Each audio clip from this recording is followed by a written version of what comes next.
कभी गुस्सा आए तो कल पर छोड़ो, प्यार और इज्जत आए तो आज ही कर दो। याद रखना, गुस्सा एक बादल की तरह है, यदि अपने ऊपर बरसने नहीं दोगे तो आगे चला जाएगा। अक्सर लोग गुस्सा उसी के ऊपर करते हैं जो उनसे कमजोर होता है, छोटा होता है। इसका तो मतलब यह हुआ कि गुस्सा हमारी चॉइस है।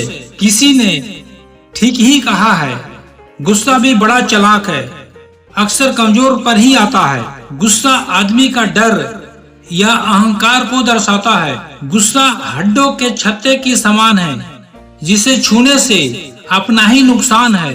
अगर कोई तुम्हें गुस्सा दिलाए तो मन को कहना, इससे कौन सी रिश्तेदारी निभानी है। जितना हो सके क्रोध और गुस्सा को पीना सीखो।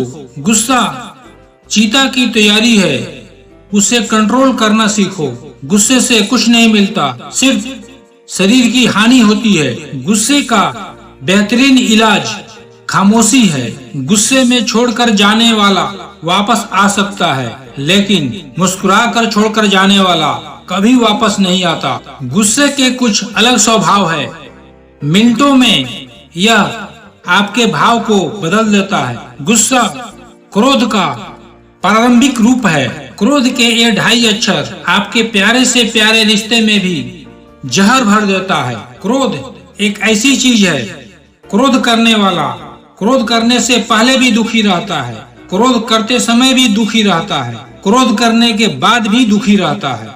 क्रोध में कहे गए बात का पछतावा जीवन भर करना पड़ सकता है, इसलिए क्रोध से बचें। क्रोध की अग्नि हमारे मन की शांति को जला देती है। मन की शांति चाहते हो तो इस अग्नि को शांत रखो। क्रोधी इंसान के साथ रहना नरक में रहने के समान है।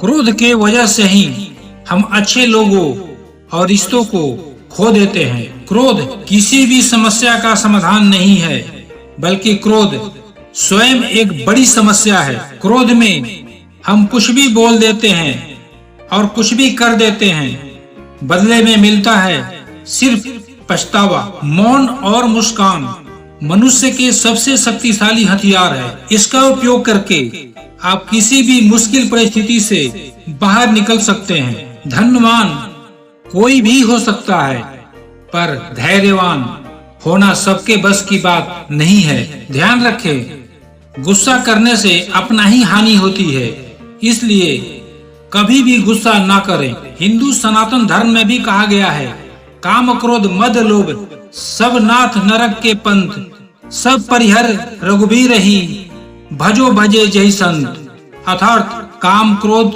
और लोभ 3 नरक के द्वार हैं। मनुष्य को अपने हित के लिए इन्हें छोड़ देना चाहिए।